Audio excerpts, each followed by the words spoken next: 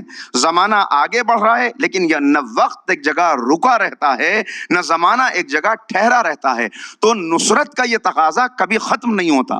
یہ نصرت کا تقاضا نصرت خدا، نصرت دین، نصرت امام، نصرت قرآن، یہ ہمیں بلند کرنے کے لیے ہے، یہ ہمیں کمال تک لے جانے کے لیے ہے. لہذا تقاضا بدلتا رہے گا، ختم نہیں ہوگا. حالات بدلیں گے تو کبھی ضرورت ہوگی کہ اللہ کے دین کو پھیلایا جائے، کبھی ضرورت ہوگی کہ دین کے ماننے والے ہیں ان میں بے عملی پیدا ہو گئی ہے، ان کو عمل کی دعوت دی جائے. کبھی ضرورت ہوگی کہ اللہ کے دین کے خلاف سب جمع ہو گئے ہیں، تو اب جتنا جس کے اندر طاقت اور صلاحیت ہے، کہیں زبان سے، کہیں قلم سے، کہیں میڈیا سے، اس کی حفاظت کی جائے اور اپنا حق ادا کر دیا جائے. دیکھیے یہ کہنا بہت آسان ہے کہ یہاں خطرہ ہے، وہاں یہ ہو رہا ہے، وہاں یہ ہو رہا ہے، مگر میرے ایک استاد بڑا اچھا جملہ کہتے تھے. وہ کہتے تھے اندھیروں کو کوسنے سے اچھا یہ ہے کہ تم اپنے حصے کا چراغ جلا دو. تم اپنے حصے کا چراغ جلا دو کہ بھائی میں نے تو اپنا حق ادا کر دیا، میں جگنو ہی صحیح لیکن کچھ تو میری روشنی پھیلے گی، کچھ تو میں کروں گا. نہ صحیح بہت روشنی پھیلے مگر جتنا بھی ہوگا اتنا میں اپنا حق ادا کر کے آگے بڑھ جاؤں گا. اب اس راہ میں رکاوٹ کیا پیدا ہوتی ہے؟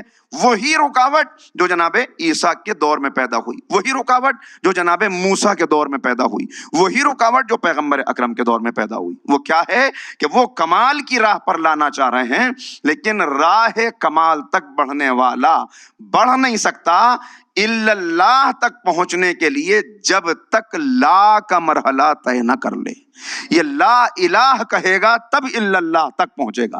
یہ لا الہ کہنا ہی مشکل ہے، یہی مشکل مرحلہ ہے کہ لا الہ کہو تاکہ الا اللہ تک پہنچ سکو. یہ لا کس کس کو کہنا پڑے گا؟ پہلے انکار کرو پھر آگے بڑھو. کس کا انکار؟ باطل خداؤں کا انکار. باطل خدا کہاں ہیں؟ اب میں نے تلاش کرنا شروع کیا. اس کا مطلب نمرود کا انکار کرنا ہے، اس کا مطلب فرعون کا انکار کرنا ہے، حامان و شداد کا انکار کرنا ہے، تب میں آگے بڑھوں گا. کہا نہیں، تو بہت دور پہنچ گیا.